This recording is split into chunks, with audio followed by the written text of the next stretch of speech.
For the very first time, nasabi ko, ang ganda talaga ng damit mo. Ang ganda ng color. Very Alice Eduardo, very small laude. Ay, very mayaman. Yes, very mayaman. Very mayaman. Ang apelido mo ba ay Nueva?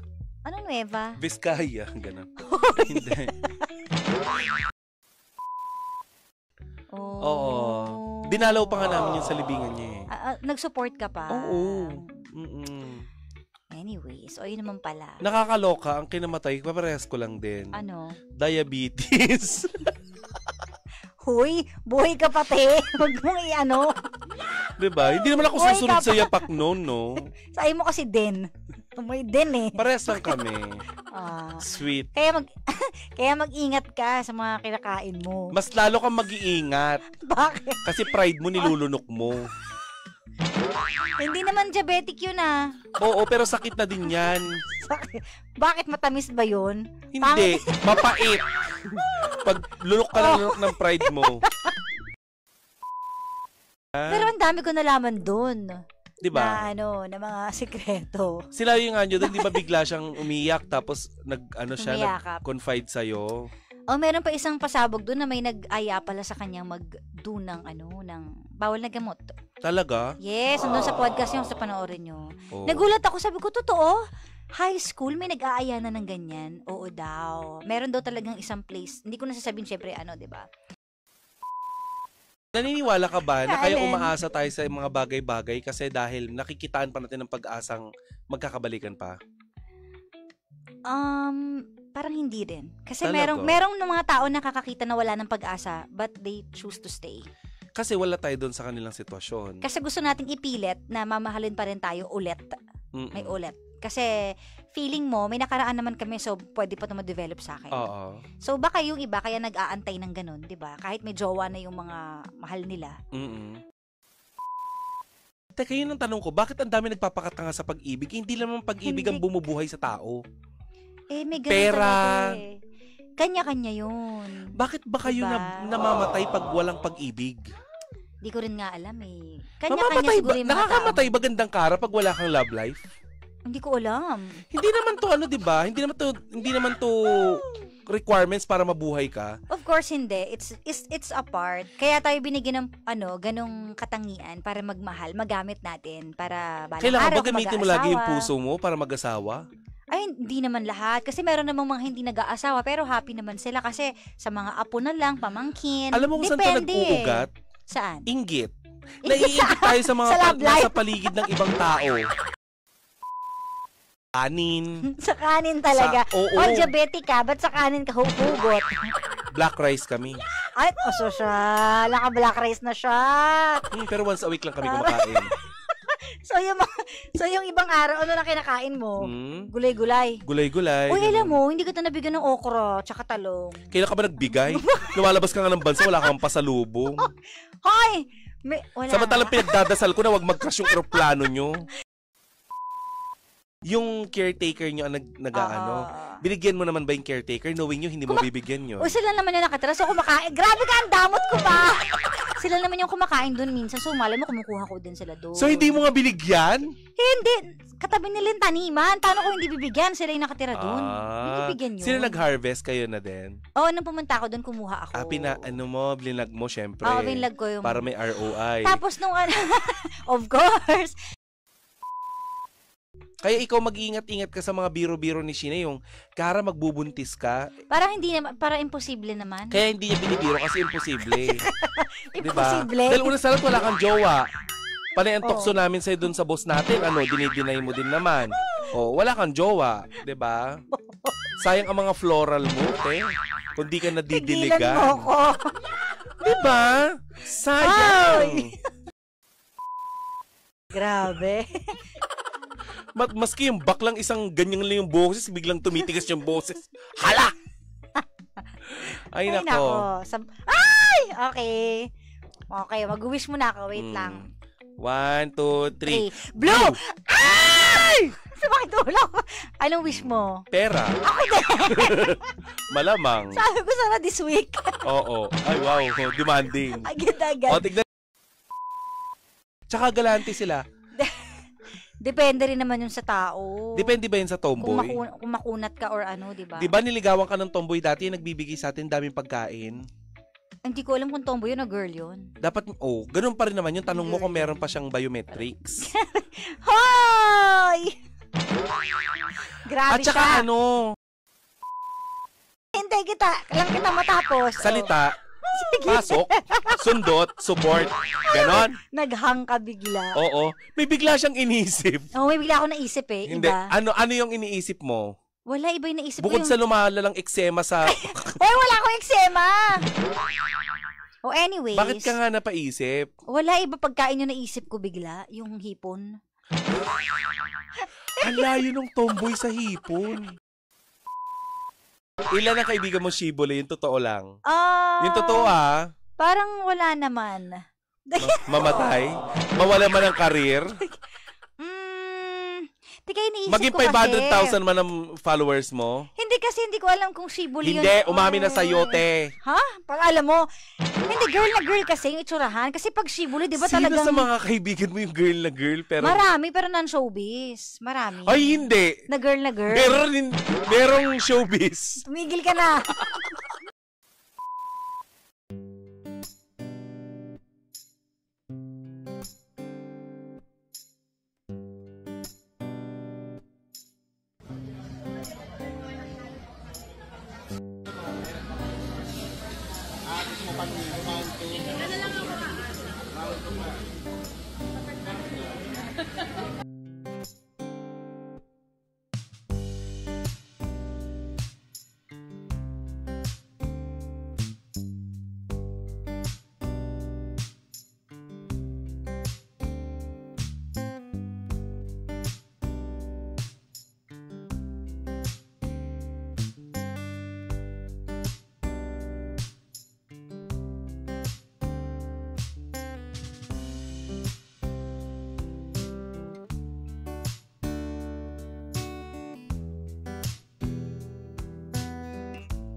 Nagulat kami.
I know, I've been away for a week.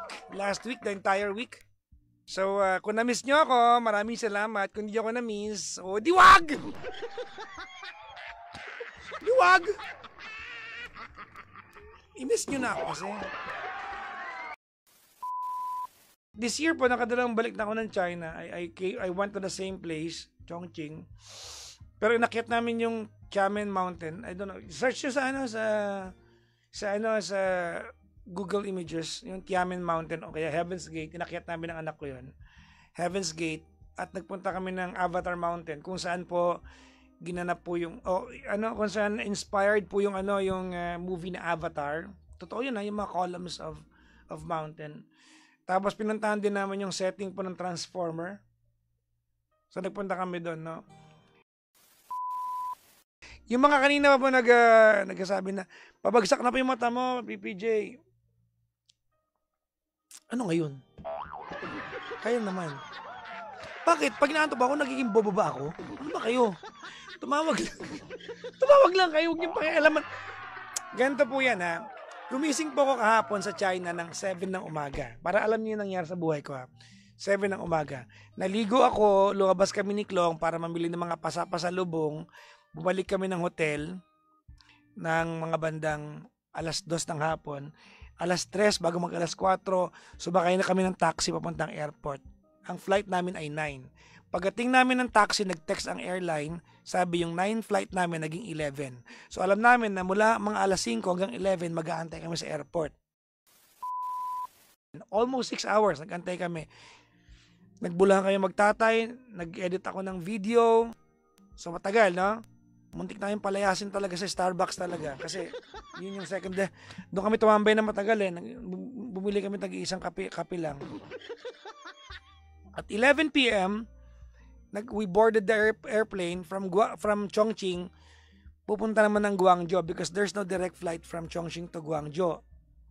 So from Chongqing to Guangzhou, it took 2.5 hours to fly. So 2.5 oras. We landed a little later than 1 a.m. Mga around 1:15 yata kami nagland ng Guangzhou. So, nagantay kami, 7:25, nagboard, umalis ang airplane ng 8:05. We landed in the Philippines ng lunchtime. Okay? Nasa bahay ako ng mga 12:30. 12:30, naligo lang po ako. I'm in the office by 2 p.m. So 2 p.m., I had some meetings in the office. By 6 p.m., I had to take all the DJs to a dinner. So 6 p.m. hanggang 8:30, I took them to dinner. And now I'm back in the office. So pagod ba ako? Yes. Inaantok ba ako? Yes. Bobo na ba ako? Hindi pa naman. Sobra naman kayo. Kaya naman. Sabi ni Raisa Jane, nabili niyo po ba yung watermelon ng GK? Oo. Naku, pebili niya akong pakwan sa China. Okay mga kaibigan, on Wednesday, I probably will not be around again until Friday, only because my team, mayroon pa akong managers conference to attend to. I will do my best to come in ng Friday ng gabi, ng Wednesday ng gabi, kung kaya kong tumakas sa managers conference ko, just to go on air. If not, it's company call, mga kaibigan. No?